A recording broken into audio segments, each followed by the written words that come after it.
Olá pessoal, meu nome é Guilherme Perini e este é o seu podcast de hematologia e cultura Happy Hour Podcast, presente nas plataformas Spotify, YouTube, Apple e mais algumas que eu não vou lembrar agora. Não, acho que as principais são essas. As oficiais são essas. Então, tá bom. Estou aqui com o Fábio, Renato Centroni, meus colegas de bancada, e hoje a gente vai estar falando de um dos períodos mais desafiadores na vida de um jovem médico, filósofo isso, que é justamente o fim da residência e o começo da vida real de um hematologista. E para isso, a gente tem duas convidadas ilustríssimas.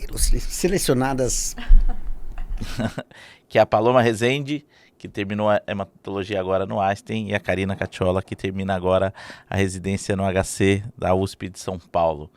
E a ideia é justamente conversar um pouco desses sentimentos tão conflitantes que habitam o jovem residente que se torna hematologista. Sejam bem-vindas, meninas. Sejam bem-vindas ao clube de hematologistas.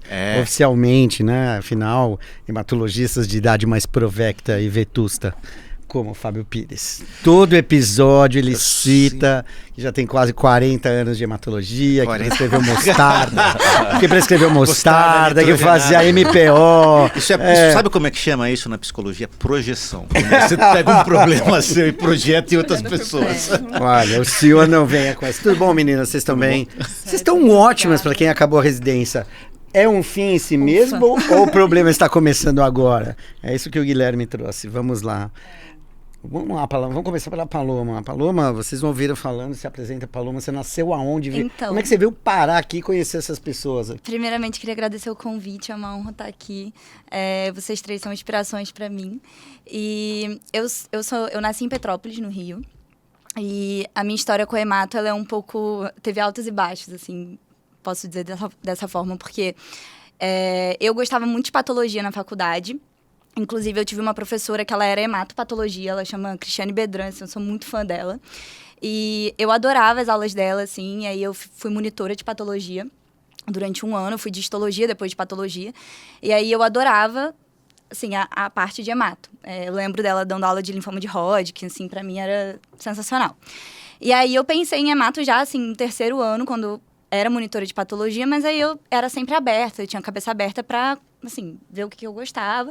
Não gostava de nada cirúrgico, mas sempre gostei muito de clínica. E gostava também de UTI, eu gostava de procedimento, gostava de paciente grave.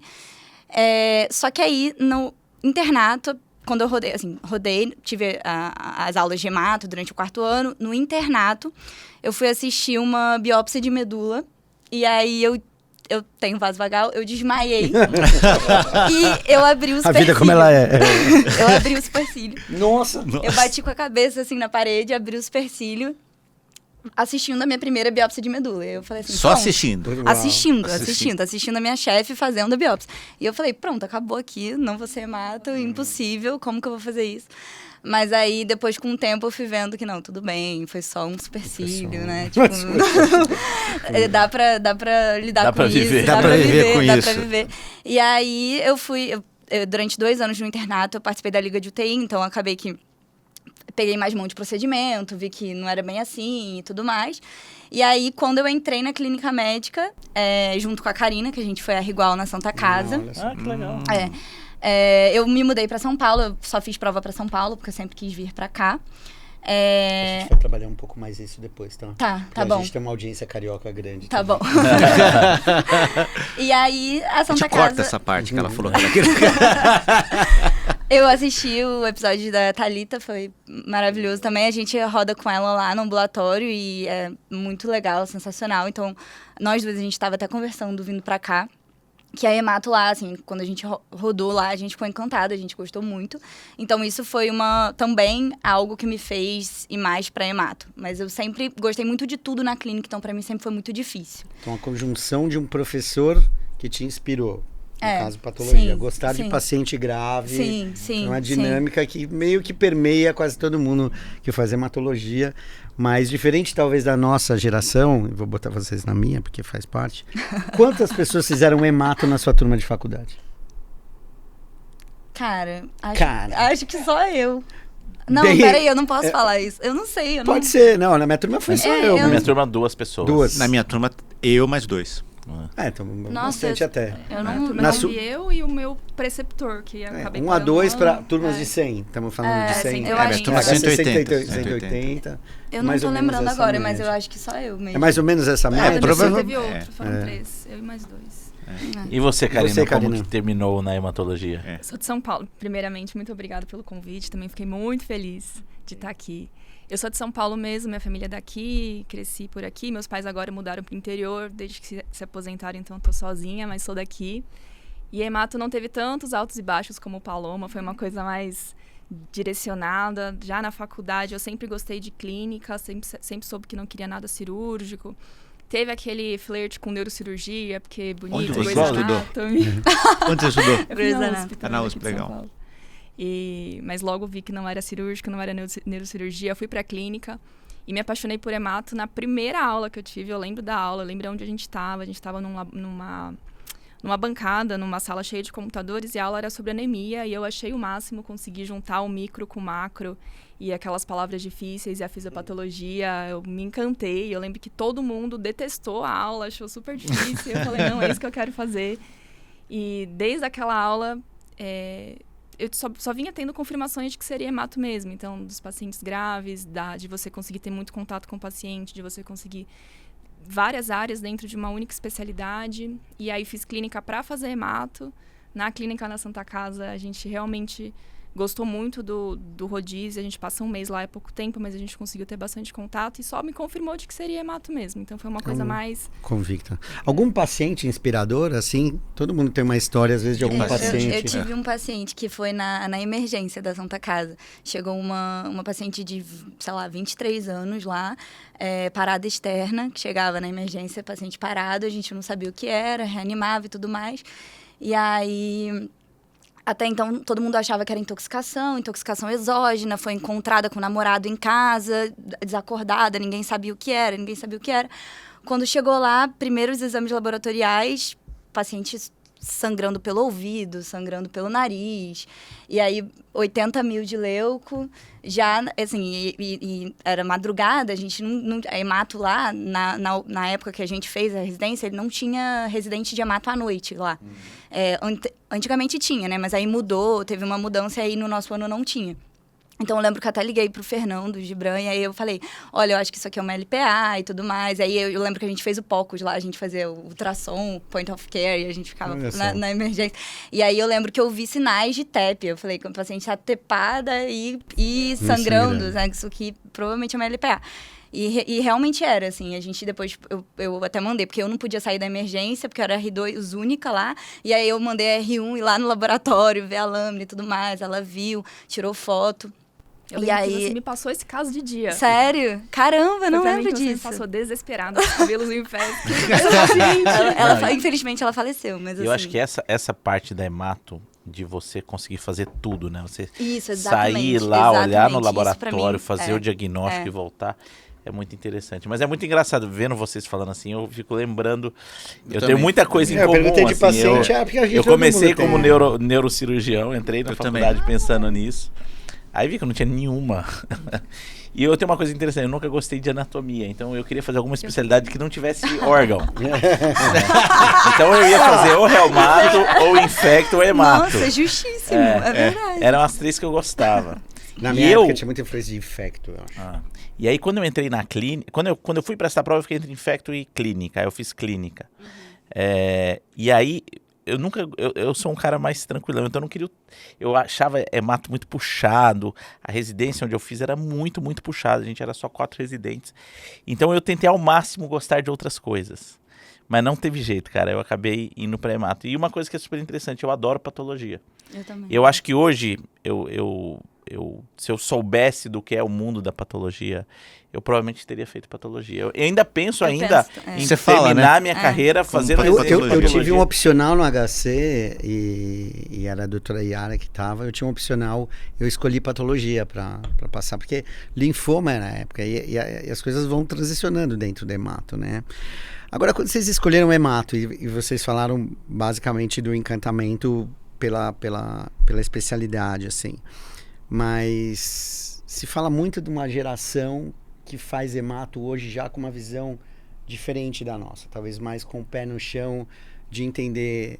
Na decisão da hemato passou também, me imagino trabalhando como hematologista, ou isso, quando a gente é muito jovem, não passa pela cabeça. Resumindo, talvez tenha alguns colegas de vocês que, sei lá, meu pai é ortopedista, o cara já no primeiro ano da faculdade fala, cara, você é ortopedista também. É porque... Vocês, só pra vocês na hemato conseguiam já na clínica, tendo lá na Santa Casa, eu consigo me imaginar trabalhando como hemato ou isso não faz parte da decisão? Foi uma coisa mais emocional. Muito mais emocional. Mas tem que ser, cara. Eu também, não. Eu acho que é igual casamento, cara. Eu também acho que hemato... Cara, escolha de especialidade é igual casamento. Ou tipo tal muro alto, especialidade você vai ganhar pula, mais, sabe que é perigoso, mas vai, né? É porque acho que quando você está na residência, muito o que é o driver de você escolher uma área, muitas vezes é isso que vocês falaram, assim, que tipo de paciente que eu gosto, que doenças que eu gosto de estudar, não é muito assim, aonde eu vou poder trabalhar. Emprego sempre vai ter em algum lugar. Sim.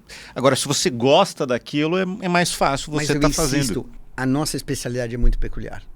Eu acho que se eu for falar na ginecologia, ginecologistas me desculpem, a gente vai ver um perfil de residente que é diferente do que é hemato. Eu acho que assim, eu vejo uma certa linearidade, lógico, tem exceções, mas quase todo hematologista tem uma... Eu acho que isso tem muito a ver porque você vive aquilo, então você vê o residente, você convive com ele. Cara, mas eu acho que não, cara. Tem um certo viés, talvez. Não, mas olha a diferença de idade que a gente tem e o raciocínio é mais ou menos o mesmo. Eu acho que para outras especialidades não. Tanto que algumas especialidades estão caindo, né? Eu não sei se também a hemato cresceu, né, e melhorou, e os tratamentos melhoraram, mas você vê, é um hematologista por turma, 2 hematologistas por turma, é meio uma vocação mesmo. Eu acho que tem momentos de que algumas especialidades se tornam, por vários motivos, mais atrativas. Assim, né? Então, sei lá, cara, você pensar... por exemplo, na minha época, muita gente da minha turma fez psiquiatria. Por quê? Porque estava numa época de chegar novas medicações em psiquiatria que não davam tantos efeitos colaterais. Então aquilo se torna interessante. Oncologia teve um boom nos últimos anos, cara, com imunoterapia. Pô, você pensar numa especialidade que câncer de pulmão era praticamente uma doença intratável. Não, e era tratado pelo cirurgião de tórax, né? E a hemato tá pegando isso agora. Então é atrativo. Você vê a novidade chegando, medicação nova. Isso é extremamente interessante para quem tá na faculdade. Eu acho que é uma coisa que... Mas no fundo é paixão, cara. Não tem jeito. Para mim, toda vez que alguém vem conversar comigo, às vezes fala assim, eu tô pensando em fazer isso, mas isso profissionalmente é pior. Eu falei, cara... Não adianta você fazer uma coisa que você não gosta. Vai ser o resto da vida. Todo dia você vai acordar e aquilo vai ser seu dia a dia. É infernal. Eu acho que essa percepção do que você falou, uma coisa importante, é o resto da vida. É uma coisa que quando a gente é jovem, a gente não tem essa noção. A gente não tem dimensão. Até para escolher medicina. Né? Se a gente for um pouco mais atrás, até escolher medicina, né? Não, vocês chegaram a pensar em não ser médicas? Não. Eu pensei 1000 vezes. Você tá doido. Eu não consigo me imaginar sendo outra coisa, assim. Infelizmente. Tipo, não, mas é isso. Eu até gostaria, assim, de... Mas eu acho que, assim, na hemato é muito diferente porque dentro da clínica a gente tem uma noção muito grande das outras especialidades. A hemato, a gente entra... Eu lembro, eu entrei na hemato, eu falei, o que é isso? Eu acho que nada te prepara. Isso não era o que eu achava que era. Total, assim, não no sentido ruim da coisa, assim, foi no sentido até bom, né? Porque assim, eu me surpreendi com muita coisa. Mas você sai da clínica manejando algumas urgências e algumas doenças cardiovasculares com alguma tranquilidade. Tem pouca coisa de hemato, né? Se for ver a carga horária de hemato na clínica médica... É bem pouca. E assim, na faculdade também, né? E não sei pra Karina, mas assim, pra mim foi muito impactante porque eu saí da Santa Casa pra ir pro Einstein. Então, assim, pra mim, assim, mesmo a hemato da Santa Casa, né, a gente vendo um volume de pacientes muito grande, a gente tendo bastante contato, quando eu cheguei no Einstein, era assim, um mundo completamente novo pra mim. Eu não fazia ideia que foi era tão molecular, tão genético. Que eu escolhi o Einstein, inclusive. Uma vida que a gente não tinha contato na Santa Casa. Exatamente. Por mais que fosse um mês de hematologia, era muito mais a prática do que a teoria. E quando você entra na residência, você é jogado num mundo e acho novo. Que essa distinção entre público e privado, fala um pouco. Fala você primeiro um pouco uma residência no hospital público, o que você acha que foi o ponto forte? Talvez a maior. E o que faz que foi o ponto fraco? E você fala um pouquinho também o que vocês acham que foi o fraco e o forte do privado? A gente estava conversando antes de entrar aqui que a gente consegue comparar o público raiz, vamos falar assim, que foi a residência na Santa Casa, porta aberta, centro de São Paulo, no momento que vários hospitais fechavam as portas e a gente continuava ali funcionando. Então, lá a gente viu o que de fato é um serviço público de saúde, que de fato é uma população extremamente carente, que precisa de cuidado de saúde. E aí, quando eu fui para o HC, lógico, é uma situação, um cenário de SUS, é um cenário de que a gente não tem acesso a grandes medicações que a gente poderia ter acesso, mas é um SUS Plus, a gente tem mais acesso, a gente tem uma população um pouco diferente da população que a Santa Casa atendia, mas que para mim o diferencial do serviço público é a quantidade de pacientes que a gente tem. Isso que eu ia falar, é a pluralidade e a pluralidade. Então eles vêm de várias partes do Brasil, encaminhados por diversos serviços. E eles chegam de diversas condições, ou bem manejados, ou às vezes não tão bem manejados, e a quantidade que a gente tem desses pacientes. Então, doenças raras, a gente tem ambulatórios aquela coisa cheios. de você vai ver 50 Waldenströms, 300 tipos de cutâneo. em Manchester. Tem um ambulatório, exatamente. Isso é. A parte de citologia também, você queria mencionar alguma coisa a parte de laboratório também, da tua residência, como foi? A gente tem bastante contato, né, com citologia. Eu agora estou fazendo um fellow de laboratório, que tem um foco mais direcionado para a citometria de fluxo, mas que a gente passa na morfologia, a gente vê um pouco da biologia molecular e a gente chega muito bem preparado para esse fellow. Lógico que tem muita coisa a aprender, mas a gente vê que de lâmina, de diagnósticos, a gente consegue, durante a residência, ter uma noção boa. Todos os mielogramas que a gente faz, é a gente que lauda, não tem um serviço outro, né, que faz esses laudos. Então, para a gente, acho que é bem válido nesse sentido. Você dá plantão na residência? Você deu plantão na residência? Na residência ou fora? De hemato? Não, na residência. De hemato lá no Você serviço. tinha plantão? Você Tinha tem plantão. plantão de transplante, na enfermaria de transplante. Boa. Aí a gente fica de intercorrências para o hospital, então você é a única pessoa de hematologia existente naquele serviço. Então, pronto-socorro, TI que precisa liga para você e a gente fica responsável pelos leitos de transplante de medula. E te dá uma sensação de empoderamento quando você já é hematologista R2, que a gente considera um momento de maior soberba. Isso é lógico que é passageiro. A noite mágica do conhecimento. A noite mágica do conhecimento. Que quando você é R2 de hemato e aí você entra numa interconsulta lá no HC e você fala assim, sou eu que sei mais do que todo mundo. Então, você teve essa sensação numa interconsulta que você entrou em uma enfermaria e falou assim, sou eu que mais sei desse caso do que qualquer assistente que está nessa enfermaria. Você teve esse fenômeno? Desse grau. Da soberba de R2 de hemato. Mas eu senti muita diferença entre o R1 e o R2, porque no R1 a gente basicamente está existindo ali. É isso, nada te prepara para o R1 da hemato, o vocabulário, as doenças, é completamente tudo diferente. Então você passa um ano tentando existir, tentando entender quem é você ali, tem o seu paciente, tem o seu assistente. O R2 já respira, a gente repete os estágios novamente. Basicamente o R1 é bem parecido com o R2. Mas a gente passa com mais bagagem, já tendo visto tudo aquilo, então você aproveita mais dos casos. Com o poder de mandar no R1, né? E de mandar exatamente. Mais uma soberba. Mais um momento de soberba. De não ter que consertar a impressora. Não, e eu tô pensando aqui, né, tem o grupo do HC que talvez alguém esteja assistindo e falou assim, puxa, dei aula pro Centrone, pro Pires, e dei aula pra Cadê e falou assim, nossa. Não, porque é a residência tradicional, né, que há anos está formando, né, porque com novas faculdades, novas residências. E aumentou muito, né, o número de residentes quando eu fiz. Quando você fez era o quê? 6? Eu peguei 6. Eu peguei 6, agora quantos são? 12 e um externo, então 13. 13 residentes. A gente tinha estagiários da América Latina e tal. Mas imaginar isso, que é a tradição do ensino em residência. Você acha que isso foi uma decisão importante para você? Você cogitou fazer outra residência? Você já era da casa, da USP? Eu tinha o sonho de voltar para a USP, então entendi. Brilhou meus olhos quando eu passei lá. Mas com certeza muito tradicional, né? Um serviço de excelência.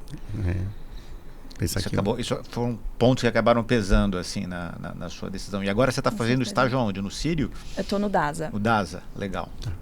E essa questão que a gente discute quase todo episódio aqui, da questão de acesso à parte tecnológica e de medicamentos, você acha que foi um entrave na residência ou uma coisa que você vai entrar no mercado e rapidamente... Porque você está estudando, por exemplo, mieloma e nenhuma das terapias estão sendo feitas no SUS. Como é que você vê essa transição, se isso é um ponto... Esse com certeza considerei, é um ponto... entre aspas, negativo, não pela residência, mas pela circunstancial mesmo. Com certeza, tanto no cuidado com o paciente, né, que você vê que você poderia oferecer novas medicações, que mudariam as perspectivas. Tem paciente que a gente faz cicladexa, né, que a gente realmente é o que tem para oferecer. E dá medo de entrar no mercado de trabalho, que você vai ter que lidar não só com prescrições que você nunca prescreveu, como com efeitos colaterais, do manejo fino daquela medicação que a gente acaba não fazendo. Então, é uma Que você está questão. estudando e aspirando para começar a teoria- prescrever o mais rápido possível. E você se via na residência? Que você falou, eu fiz HC, estudei na FMUSP, fiz clínica na Santa Casa, fiz hemato no HC. Você se via, eu vou trabalhar aqui no serviço, vou tentar virar uma assistente, ou você já pensava, quando terminar a residência, sair e tentar mercado privado, ou o mesmo outro hospital do SUS? Como que foi? Como que você pensou durante a sua formação ali? Eu acho que cada vez mais é mais difícil o acesso de continuar no serviço. Então, com certeza seria uma coisa que eu gostaria muito, mas não é uma coisa que a minha turma em si almejava, assim, não era palpável continuar no serviço como talvez um assistente. As pessoas ficam como preceptores, né? Ficam 4 preceptores desse ano. E até pesei muito se eu iria para preceptoria, se eu faria algum tipo de fellow. Acabou pesando para mim, pensando em mercado de trabalho, pensando em novas oportunidades, focar num ano adicional de fellow. Porque é isso, a hematologia, a gente fala tanto que é uma especialidade tão abrangente, de fato né? Tem 1 milhão de lugares que você pode ir dentro da especialidade. E não sei qual a impressão da Paloma e de vocês, mas a minha é que talvez você precise se especializar mais num certo ponto para você conseguir se inserir. Né? Hoje diria que sim, você tem razão. É muito difícil. Os meus colegas que foram trabalhar direto, no geral, não ficaram em São Paulo, né? Que às vezes tem mais acesso no interior. Você tem uma percepção que vocês duas, né? Vamos deixar que o mercado está saturado. Como é que vocês estão vendo o mercado? Vocês estão pensando no mercado agora ou já era uma preocupação no R1 demanda? Eu acho que eu concordo com a Karina, assim. Eu acho que, como é uma especialidade que, assim, já é muito difícil, né? Assim, a gente sai da residência, a gente não se sente seguro e preparado para enfrentar, assim, atender de tudo e, né? Claro, assim, é claro que doenças que a gente vê mais, né? Anemias e tudo mais, a gente vai se sentir mais seguro para isso. Mas é uma especialidade que até hoje, né? Lá no Einstein tem algo que eu acho que é sensacional, assim, são as reuniões de quarta-feira que a gente faz. A gente, como residente, tem que apresentar os casos e discutir com todo mundo. E a gente vê que tem vários casos desafiadores que Dr. Fábio, Dr. Guilherme, com que você falou, bom, vocês anos estão de com experiência. dúvidas, Exatamente. que bom, eu Né? também. Exatamente, Sabe qual que é assim, a má notícia? É que você nunca vai se sentir 100% preparado. Exatamente. Entendeu? Exatamente. É um tipo de especialidade que as decisões são muito, muito impactantes. Exatamente. Então, assim, eu falo que assim, hoje tem dias que eu termino o consultório e falo, cara, que dia difícil. E eu tenho certeza que isso é difícil para todo mundo. O Nelson tem uma frase muito boa, né? Caso difícil é difícil para todo mundo. Sim. Né? E a hemato é uma especialidade de casos difíceis. Exatamente. Então, eu concordo com ela quando ela diz que hoje, inevitavelmente, você precisa buscar algo, assim, não que você vá fazer uma coisa específica e só aquilo e você vai abandonar o resto, não é isso. Mas, assim, se você quer seguir um caminho, assim, o que você gosta mais, é interessante você procurar um fellow, algo para você, né, já direcionar com o que você quer trabalhar mais, assim. Eu, falando um pouco de mim, assim, eu sou uma pessoa que eu fiz hemato porque eu gostava muito também de oncohemato. Então, eu sempre quis seguir essa linha, assim. E quando eu passei na residência e eu me vi nessa situação de será que eu vou pro HC, será que eu vou pro Einstein, foi muito difícil pra mim. Mas você passou nas duas e escolheu? Eu passei nas duas e não sabia o que fazer, assim. Fiquei numa sinuca de bico, falei, meu Deus, o que eu faço agora? E pra mim foi muito difícil, porque eu sempre, todo mundo sempre falava, né? O HC. E realmente é uma especialidade, é uma residência extremamente tradicional e maravilhosa. Eu rodei lá, a gente roda no HC, a gente tem contato com os residentes de lá. E tem muitos prós. Mas uma coisa assim, meu pai é cardiologista e ele fez ecocardiografia em 1992 em Cleveland. E ele sempre falou pra mim, assim, Paloma, vai pra fora, você tem que ir pra fora. Ele sempre falava isso pra mim. E isso sempre foi algo que ficava na minha cabeça, assim. E eu sempre tive esse objetivo, porque eu sempre achei que isso ia me diferenciar como médica e também ia ser uma experiência pessoal muito boa para mim. E aí, o Einstein, eu via que o Einstein, além de ter inúmeros prós que, assim, não dá para falar tudo aqui. É claro que tem seus contras, mas, assim, eu vejo como uma excelente residência, assim. Todo mundo que me pergunta, muita gente vai me perguntar o que eu Assim, faço, ó, o que você achou. A parte boa é a parte dos linfomas. A parte mais ou menos é a das leucemias. Eu sabia que ia sobrar uma pra mim. Ela já Assim. me falou outro dia, toda vez que tem discussão de LMA, o doutor Fábio não consigo entender. Não. Brincadeira. É verdade, é verdade. E aí, Por isso que ela vai fazer estágio de leucemia no MD, pra ver se ela Pra ver se aprendia aprende alguma alguma coisa. E aí... Ai, perdi o fio da meada. Não, mas... Você estava falando... Não, desculpa, mas que foi te interrompeu. Não, Você não, tava- não é. Sobre ir pra Isso. fora, sobre Isso. ir pra pra fora, Mas foi é uma- um ponto importante. E você viu que fora o pessoal acaba meio que se subespecializando, né? Sim, O pessoal sim, tira sarro e sim. fala assim, cara, os hematologistas brasileiros são muito mais inteligentes, Sim. vocês tratam tudo, eu só Sim. trato mieloma, eu só trato leucemia aguda, enfim.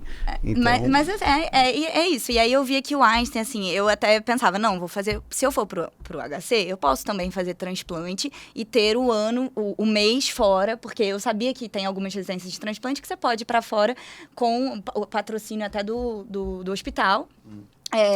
E que você vai ter essa experiência. Fala, mas eu posso fazer um ano adicional de transplante e ir pra fora também. Mas eu sabia que indo pro Einstein, eu ia ter mais contato com essa parte também. Porque, querendo ou não, Para quem está nos assistindo, boa parte da sua residência no Einstein é no Hospital Albert Einstein ou na parte pública do hospital? a maior parte é no Einstein mesmo. A gente roda no Vila Santa Catarina também, mas são períodos, assim, um mês na enfermaria do Vila, que é um mês inteiro, né? E aí a gente tem alguns meses que a gente roda nos ambulatórios do Vila. Mas a maior parte é dentro do Einstein. O HC tem algum opcional hoje em dia na... A gente tem um mês no R2 de um opcional que você pode fazer tanto dentro do HC como fora, Brasil, mundo. Entendi. Mas é um mês só. Entendi. E voltando... Deixa eu perguntar uma coisa. E você terminou a residência?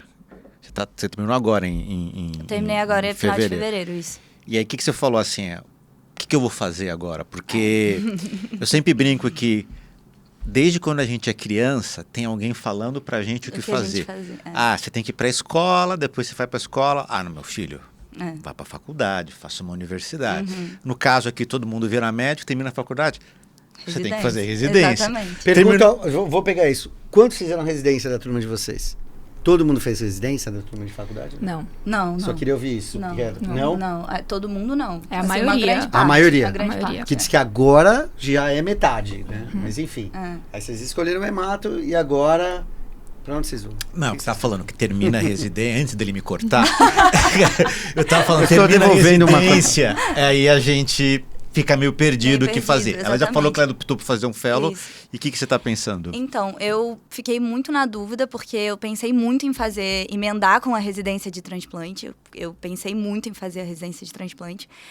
Mas como é isso, eu emendei tudo. Eu fiz 6 anos de faculdade, entrei direto na clínica, 2 anos de clínica, entrei direto na hemato e tô aqui. 4 anos seguidos de residência, não tive uma pausa para pensar o que eu quero, o que realmente, né... Quem que é a Paloma também? Porque, igual aqui no podcast, vocês falam muito da parte cultural também, de quem é você fora da medicina, e eu também queria descobrir isso, né? Então você isso tem 24 anos agora, assistiu Peixonautas quando você era pequena, e agora você tá assim, pra onde eu vou? Ok, boa. Mas, boa, assim, entrou tudo direto. Eu falei, eu não quero emendar uma residência de transplante agora, porque eu não sei nem se é esse caminho que eu quero seguir. E aí foi muito bom pra mim ter feito o meu eletivo fora do Brasil, que eu consegui o estágio no MD Anderson. E aí, como foi isso? E aí Você foi... ficou com mesa lá, com maneiro? Mesa não é do MD Anderson. Não é, a mesa não é, verdade. Não, confusão minha. Ele Não, nunca foi. Nunca foi. Ele nunca nem passou por lá. Não, quem você acompanhou lá? É que a gente tem as nossas figurinhas de mesa maneiro e Bose, enfim. Quem você acompanhou lá? O Garcia Maneiro, eu não tive a oportunidade de rodar no ambulatório com ele, mas a gente teve... Tem muitas reuniões lá, então a gente acompanhava sempre. O Dr. Cadia. A gente acompanhava mais os assistentes que são mais jovens, assim. Então, o Dr. Hammond, acho que o Dr. Fábio conhece. Ela é especialista em Vexas, ela tá mais nessa área aí. E aí, assim, o Dr. Bulini, que tá mais na linha de pesquisa de azastidina oral, estabina oral. Doutora Kelly Chen também, que mais especialista na parte de chip. Então, assim, eu tive a oportunidade de rodar com muitas... 3 meses. Não, um mês só. Um mês, Foi um o mês. meu mês de eletivo. E aí eu fiquei assim, não tenho o que falar, assim. É sensacional. E aí eu pensei, eu preciso voltar pra... Assim, não necessariamente para Mid Anderson, porque eu sei que é muito difícil, é muito concorrido. E você precisa fazer os steps, né? Então, agora eu tô pensando nisso. Eu comprei o curso para começar a estudar, para tentar revalidar o diploma lá e prestar fellow lá. Mas é isso, você comprar o curso não significa que você vai passar, porque é muito concorrido. Então, isso tudo pode ser que seja em vão. Mas agora, o que eu me vejo fazendo é tentando fazer isso, estágio lá seguir esse fora. caminho, para tentar fazer algum fellow lá. E aí, para isso, você precisa de publicação, porque, né, não tem como você ter um currículo... Então, assim, às vezes na residência a gente não consegue fazer tanta coisa, porque é isso, a gente está na rotina de residência, muito corrido. Então, esse ano eu quis focar nisso também, em tentar buscar mais publicações e seguir esse caminho. Não sei se vai dar certo, mas Mas você nunca sabe, a verdade é essa. E você pretende ficar no Eu Brasil? pretendo ficar em São Paulo. Pretende ficar em São Paulo. Boa.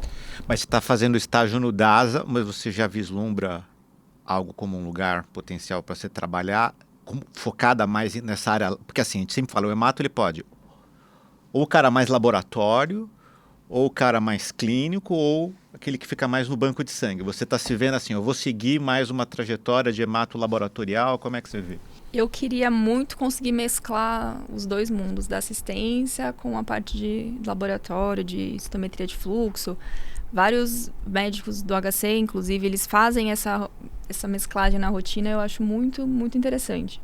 Então, não sei, mesclar alguns dias na semana com citometria de fluxo e outros dias fixos de ambulatório ou hospital seria meu ideal. Seria o ideal. Vocês hoje, vendo o final da residência, vocês acham que, em termos de mercado de trabalho, a coisa, lógico, você já está pensando lá fora, mas vocês acham que está ok? Pessoas que foram os antecessores de vocês na residência, que se formaram, estão trabalhando como hematos, pessoas que se formaram há 1, 2 anos antes de vocês? Como é que vocês veem isso?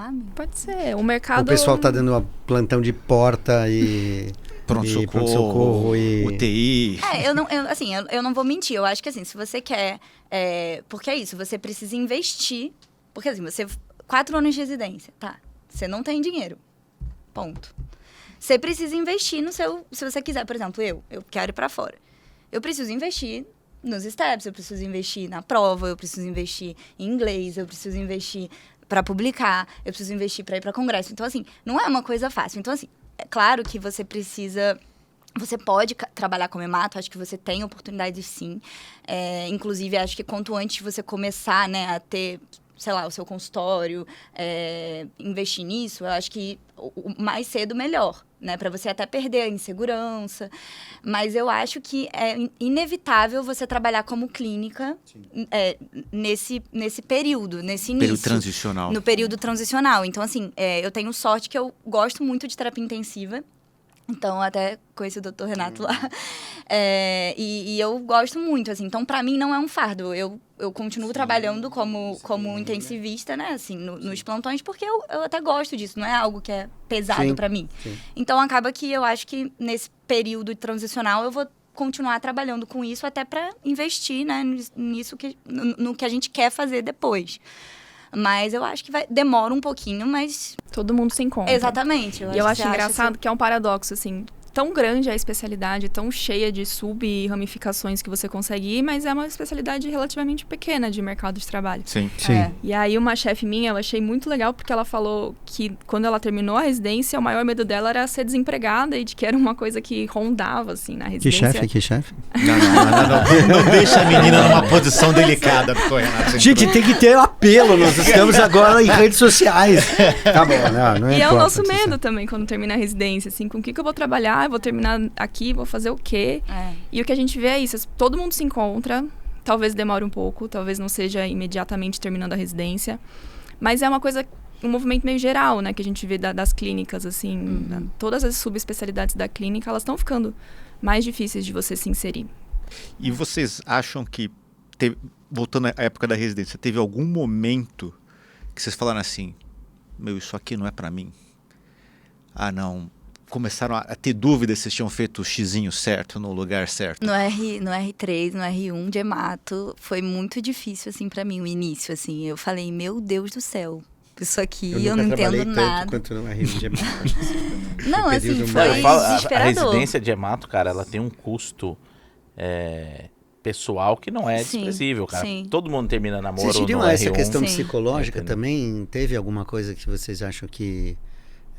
né, hemato confrontar com a morte, né? O que você falou. Sim. A gente vai Muito de amadurecendo e de alguma maneira, quando a gente está no R1, R2, o paciente é teu mesmo, né? Tá discutindo... Teve um impacto isso? Com assim, certeza no- tem, com certeza. Óbvio que vocês pegaram uma hemato muito melhor que a nossa, mas mesmo assim, né? Melhor no E sentido de... E é uma do coisa que não ofertar, tem né? muito preparo e não tem muito apoio, né? É. Então, Vocês você não veem isso, tem, assim, assim... Eu lembro, cara, na minha época, eu posso falar que na minha residência quase que universalmente todos os pacientes morreram de leucemia aguda, porque você não tinha antifúngico direito, você não tinha uma série de uma coisas, série de né, de antibióticos, terapias limitações, não né? eram tão eficazes. E eu lembro que uma vez eu fui pegar um plantão de uma colega minha e tinha falecido um paciente muito querido. E ela chorava assim compulsivamente. E tinha uma senhora abraçada nela. Ela falava, calma, minha filha. Era a mãe do paciente. Então, assim, você vê como que às vezes, aquela coisa, você vê aquilo acontecendo várias e várias vezes, chega uma hora que tem, eu não tenho dúvida que... Eu vi colegas em burnout Exatamente. também, assim. Sim, Né? Na época a gente não chamava de burnout. Ah, não, né? não. Mas Não, assim, sim. você Sim. vê Hoje, que claramente, as pessoas já era. dão uma mudada. Eu acho que aí muitos relacionamentos ficam pra trás. Uma galera começa a beber. Isso aí ele está jogando, os dois estão jogando. Não bebia até entrar Não na bebia hemato. até entrar na hematologia. Você sabe não. uma fase que eu acho preocupante no hemato, assim, e que é... A hemato, acho que tem uma diferença da oncologia em relação ao cuidar, e não é um demérito, mas há um envolvimento, parece, muito maior no hemato, né? Sei lá, a jornada parece ser mais longa. E eu tive um momento na minha carreira que eu falava assim, cara, não pode ser cada paciente que a gente perca... Eu perco um pedaço de mim junto, Sim, né? sim. E por outro lado, a gente também não pode ser frio o suficiente a ponto de virar um funcionário e não tem. Então, a hemato, o amadurecimento que vocês estão passando, não só da questão profissional, é um amadurecimento de como conciliar isso de uma maneira profissional, mas mesmo assim, ao mesmo tempo afetiva, né? Afetiva de maneira proporcional ao paciente, à família. Até porque essas jornadas estão muito longas, né?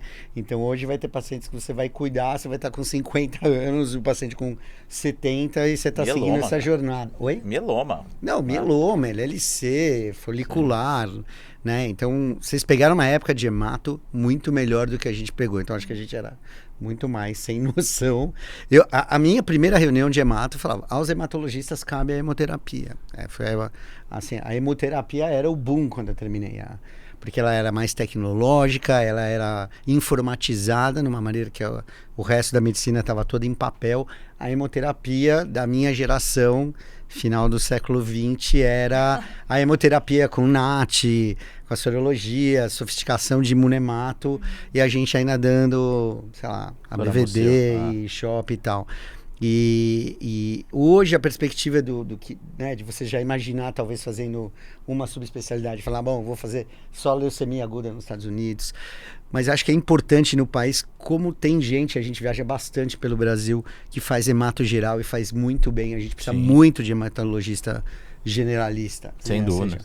seja, a gente tem fóruns para discutir os casos difíceis, né? Sim, Eu acho sem que todo mundo tem. Mas você chegou a algum momento, você chegou a ter dúvidas na escolha da residência? Você achou muito difícil? Essa parte psicológica que o Renato falou é uma coisa que pegou? Tem algum paciente que te marcou na residência? Com certeza. Dúvidas em relação à especialidade, se eu escolhi certo ou não, isso ainda bem eu nunca tive. Gostei desde o primeiro momento, mas logo na entrada o choque foi muito grande em relação ao conteúdo, se eu daria conta de acompanhar tudo aquilo, se a gente tem reuniões gerais de quinta-feira com todas as pessoas da hemato, e a primeira reunião foi tão específica e eu não entendi absolutamente nada, e a primeira aula, que foi também de biologia molecular, daquelas moléculas e genes todos, eu também não entendi nada, então teve um primeiro momento que eu pensei, será que eu vou dar conta de estar aqui, será que eu vou dar conta de entender, de evoluir, de conseguir cuidar dos pacientes, mas dúvida não. E em relação à parte psicológica, com certeza pega muito. A gente a carga horária é muito grande, né? Então, quando a gente sai 6h30, a gente fala, nossa, como eu saí cedo hoje. A gente volta feliz pra casa, e você para Hoje e eu vi a luz do pensa... sol. Eu lembro que eu falava isso. O sol a gente Na não tinha Rio, nem quando a gente rodava expectativa. na enfermaria, no R3, eu falava, hoje eu consegui ver a luz do sol. Porque às vezes a gente ficava sábado e domingo, era 6, sábado e domingo. E a gente dividia por 3 os finais, a gente, né, porque no Einstein são 3 residências, então a gente dividia por 3 todos os finais de semana e feriados do ano. Então acabava que às vezes, quando um tava de férias, você fazia 2 finais de semana no mês, e às vezes você ficava, assim... Eu lembro que até o meu R igual, o meu R igual no último mês da R1, ele teve um surto, assim, o Sterlânio, ele não foi um dia. E aí eu lembro dessa história. Eu lembro dessa aí história. eu e André... Avise que E eu eu não estava vou. no banco de sangue, numa boa, tranquilinha. E aí me mandaram mensagem, Paloma, então, é você na enfermaria hoje? 9 e pouca da manhã. Eu falei... Oi? Não. E aí a gente foi falar com ele e ele tá, eu tô há 20 dias seguidos no Einstein, tipo, e ele realmente estava cansado, esgotado. Então, assim, é muito difícil, assim, você chega no final do R1, você, assim, porque é isso, é a carga de você ter que estudar muito para entender e se situar, ter que trabalhar fora, porque você Pra não se consegue se sustentar. sustentar com o valor da bolsa, e ter que também ser um bom residente ali, né? Então, assim, você também não quer fazer a residência levando nas costas, você precisa estudar e se dedicar para você ser um bom residente, porque senão não adianta nada. E não né? tem Então, períodos livres, assim, a carga horária... Ela é complicada não por conta de plantões, por conta do dia a dia. E quando Sim, você tá lá, estudar você e tá se trabalhar, doando né? 100%. E tem a carga emocional. E deixa eu fazer uma pergunta. Na residência de vocês, tiveram facilitadores disso? Teve alguém que foi tipo um mentor que... Porque isso eu acho que... Eu sempre tive sorte, eu sempre tive mentores na residência. Eu tive um colega, o Leonardo. Quando eu vim pro Einstein, o Fábio me ajudou bastante. E eu acho que essa é uma figura que a gente fala muito pouco, da importância de você ter um mentor. Mentor não é o cara que vai... Não é o cara do mestre He-Man. Jedi lá, que vai te ensinar. Mas é aquele cara que vai te ouvir, aquele cara que você tem mais liberdade, aquele cara que você fala, cara, meu, tô pirando. Entendeu? Falar essa frase, estou pirando, é uma coisa difícil quando você é residente. Você teve essa figura, seja num R+, ou seja num algum assistente? Sim. O clima da nossa residência lá é muito bom. A gente tem, no R1 e no R2, a gente roda muito grudado. Então a gente chama de pais e filhos, né? Eu tive minha mãe, que foi a Mariana, tive minha filha, que foi a Duda. E a gente se apoia. É incrível a relação de R1 com R2 que a gente tem. Os preceptores estão muito perto da gente também. E os assistentes lá são muito acessíveis. Então a gente tem assistentes que é isso, socorro, preciso desabafar, tô com um problema aqui. E é um trabalho pouco valorizado e geralmente não remunerado, A inclusive. gente já falou isso, né? A dedicação no sistema público é uma devoção ali. Não, né? mas acho que não é só, ele está falando não só do sentido da dedicação ao sistema público, mas no cara que está na residência, Não, ajudando tá o residente, ouvindo. Uma O eterno formação não só preceptor, técnica, Quem seria o né? preceptor? Tem vários nomes, você pode chamar isso. Mas eu acho Não, que mas essa é o que ele tá falando, não é só uma figura do formação mentor é uma coisa técnica, muito é. forte Não. nos Estados Unidos, né? Sim, Todo sim, mundo sim. lá que está terminando a residência, ela tem um mentor que vai meio que não só cuidar da vida profissional, mas muitas vezes da pessoal mesmo. Olha, escolhe isso, veio essa proposta, não vai aqui, vai ali. E eu acho que isso é uma coisa que a gente falta. Isso é uma coisa que falta ainda na grande maioria dos lugares. Eu vejo muitas das vezes, e na verdade, má notícia para vocês, isso vai ficar cada vez pior, mais cada vez solitário, mais solitária. Mais A solitário, prática médica, de eu uma acho. maneira geral, é uma prática solitária. Né? E não é à toa que tem índices altíssimos de burnout, Sim, suicídio, sim. etc. E tal, muito mais em médicos do que em outras especialidades, porque você está muitas vezes sozinho ali na tomada de decisão. E eu acho que essa é uma figura que está esquecida. Né? Eu tive sorte, por exemplo, a doutora Belinda na residência, que era uma mãe mesmo. Tive colegas um ano na minha frente que também foram super importantes, mas eu acho que é uma coisa que a gente precisava tentar resgatar. Eu não sei se isso é uma coisa que está presente em todos os lugares. Às vezes eu escuto gente falando assim, cara, eu não tinha com ninguém para conversar. E acho que o mesmo meio privado, né, já falando que elas formadas, né, equipe é uma equipe em todos os sentidos, né, enfim, e cada um vai ficando bom Isso é numa super determinada importante, área, cara. então assim, entender que você está inserido dentro de uma equipe que, né, não está competindo entre si, que todo mundo está crescendo organicamente. Isso que você falou é verdade. A Emato ficou tão complexa que é difícil você ser o super expert em tudo, né? A gente tenta se manter informado, espero que vocês continuem. Eu considero uma elite privilegiada que consegue, né, ser convidada, participar em congressos, participar em pesquisa, onde vocês escolherem, mas se manter informado. claramente essa é uma especialidade que você ficar um ano sem estudar ou fazer outra coisa, quando você voltar, provavelmente você não pega o ritmo.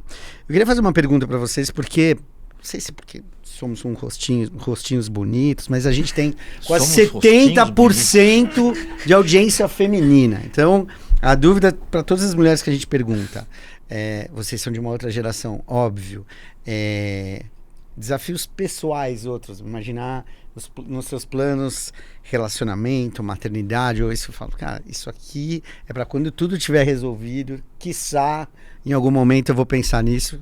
É tão difícil isso, né? Não sei.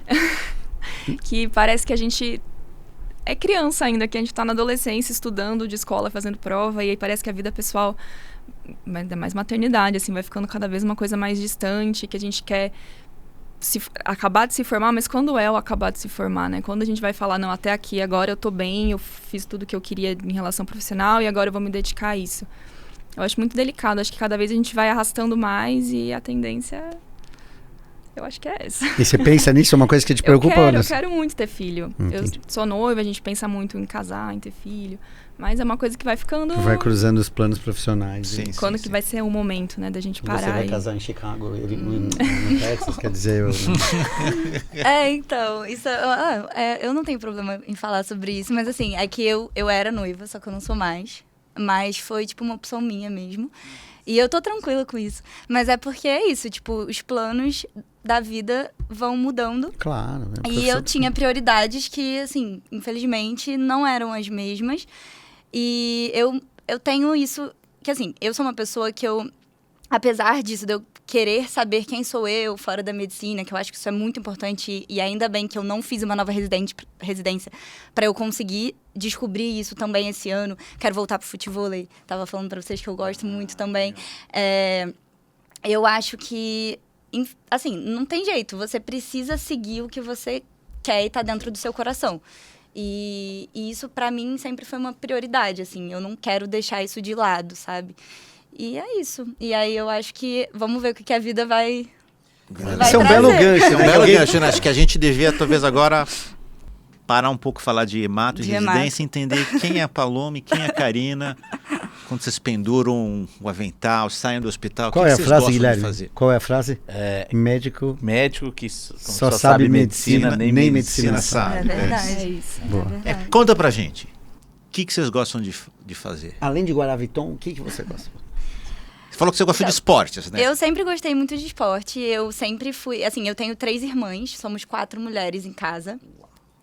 E minhas 3 irmãs sempre gostaram muito de dança, de balé, e faziam aula de piano. E minha mãe sempre falava, Paloma é a única que era a que não fazia. Eu sempre Como é que falava, chama mãe, sua eu mãe? não quero fazer... Mônica. Senhora Mônica, elas estão vindo aqui. E aí eu falava, mãe, eu não quero fazer piano, me deixa pra aula de futsal. E aí ela ficava... E aí eu ia pra... Eu fazia aula de futsal, eu fazia aula de basquete, eu sempre na Olimpíadas, eu sempre gostava muito. Então, eu sempre fui de fazer muito esporte e eu sempre gostei também de assistir esportes. Então, tipo, eu sou botafoguense, eu gosto de futebol. A gente pode Meus falar pés, um pouco Ser botafoguense e gostar de futebol é difícil. realmente É difícil. Eu sei. Você vê que gosta das minorias, né? Eu sou hemato, eu sou Botafogo, gosto de... Não, mas Botafogo melhorou no último Agora afundou de novo, mas tudo bem. Eu entendi, mas é uma tradição. Enfim. E aí, é isso, eu gosto muito de esporte e eu fazia algumas aulas de futevôlei quando eu morava ainda no Rio, mas aí quando eu vim pra cá eu nunca mais fiz e eu queria voltar. E o choque de sair de Petrópolis e chegar em São Paulo, ser acolhida por essa cidade calorosa, que nem ele quando veio lá de Goiás. Um ano de depressão, cara. Aquelas fazendas Cara, intermináveis do Perini. Não, Ele e eu veio, morei- ele vinha nessa A fazenda. primeira coisa que eu percebi em São cimento Paulo aqui. quando eu vim pra cá é que eu me senti um hobbit. Porque todo mundo era muito alto, entendeu? Eu falava, cara, eu sou muito baixinho perto desse aqui. Enfim, não, Em Goiânia eu não era tão baixinho. Por isso que ele é amigo da gente, então, só tem baixinho. Eu me senti E um hobbit. assim, minhas irmãs moraram no Rio, né? Porque elas fizeram faculdade no Rio. A Faculdade de Medicina de Petrópolis Você era diferente, então. é muito tradicional. Você era diferente, então. Acaba que sim. Meus pais fizeram faculdade de medicina de Petrópolis, eles estudaram lá. E aí eu acabei passando na faculdade lá, e aí eu acabei ficando lá. Então, eu fiquei 6 anos em Petrópolis mesmo. E aí, eu vim direto pra São Paulo. Não transicionei pro Rio, morar sozinha no Rio. E aí, eu vim direto pra São Paulo pra onde? Pra Porta da Santa Casa. Atender a população extremamente carente do centro de São Paulo. E eu me mudei pra próximo da Santa Casa. Então, pra mim, foi muito chocante, porque, assim, é isso, não tem jeito. Você tá vindo pra uma cidade enorme, grande, numa região... Né, uma região que não é fácil. Crua. Exatamente. E como que você manteve... Você tá notando que ela já tá com o sotaque paulista já, né? Completamente Tá uma coisa já. super paulista. E como que você manteve a sua prática de esporte nesses 4 anos? São Paulo tem praia, né?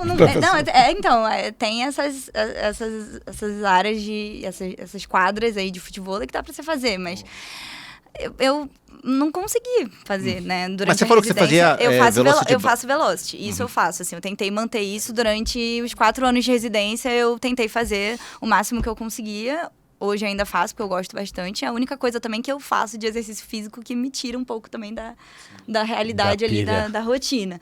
Mas eu vou voltar. Esse ano eu preciso, é uma meta minha que eu vou voltar pro futebol. Agora, Karina toca bateria, guitarra, foi vocalista de uma banda de metal. É isso? Fala um pouco. A Karina é uma das pessoas que tem o melhor gosto musical na sala. Perto do Perini. Olha...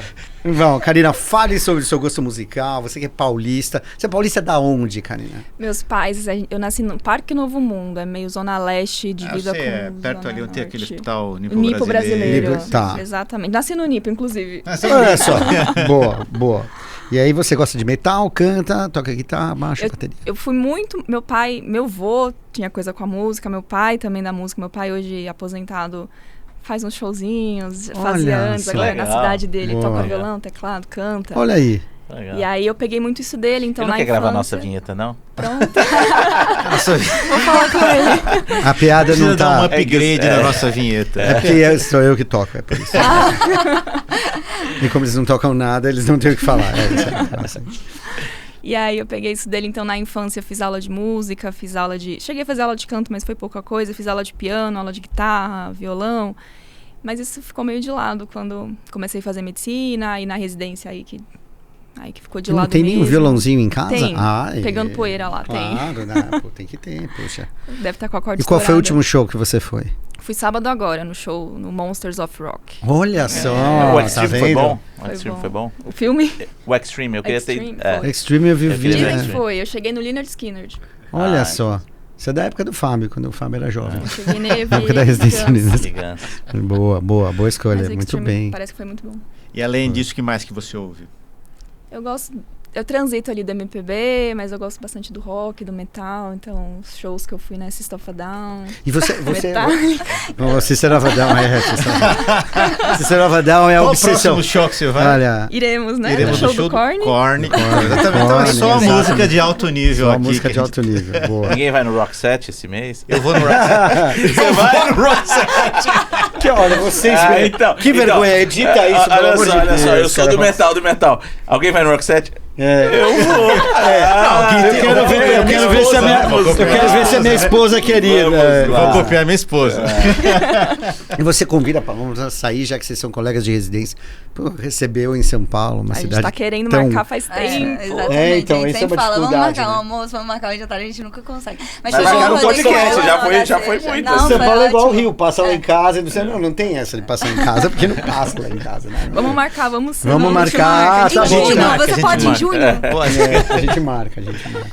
Legal. É bom saber. E que me fala uma coisa, vocês também gostam de ver filmes, séries, que coisa, ler livro, dessa outra parte, que vocês curtem mais? Se é que tem espaço pra isso. Eu gosto bastante de filme, mas assim, atualmente eu tenho assistido mais série. Eu tô assistindo Peaky Blinders agora, não sei se Eu tô você assistindo, conhece. acabei agora, Better Call Saul, mano. Mas esse é excelente, muito legal, é excelente. muito Sempre bom. me falavam, Eu é já melhor assisti que também. Breaking Bad. Não achei melhor. Breaking Bad Não é melhor que Breaking número um, Bad. porque não tem outra melhor que Breaking Bad. É número 1. Não é melhor que Breaking Bad, mas é boa. É Mas boa, é gostei. É bem boa. Tava faltando no meu checklist ali. Tem que ter uma coisa de humor ali, assim. A gente também tenta, né? Nós somos rematos bem humorados, dizem, né? Assim. Exatamente.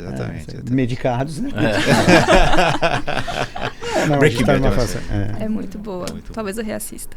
Boa. Muito bom. Gente, Muito bem.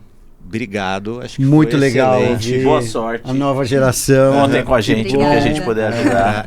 Sejam legal. mentoras de outros residentes de hematologia no futuro. E para finalizar, se vocês tiverem alguma frase para aquele cara que está querendo fazer hematologia, aquele R3 que está começando, que nem vocês falaram, meu Deus do céu, como é que eu vou lidar com tudo isso? O que vocês falariam? Eu vou falar uma coisa assim, é difícil, tá? Mas eu vou falar uma coisa que falaram pra mim quando eu fui pra MD Anderson, que não é impossível, é novo.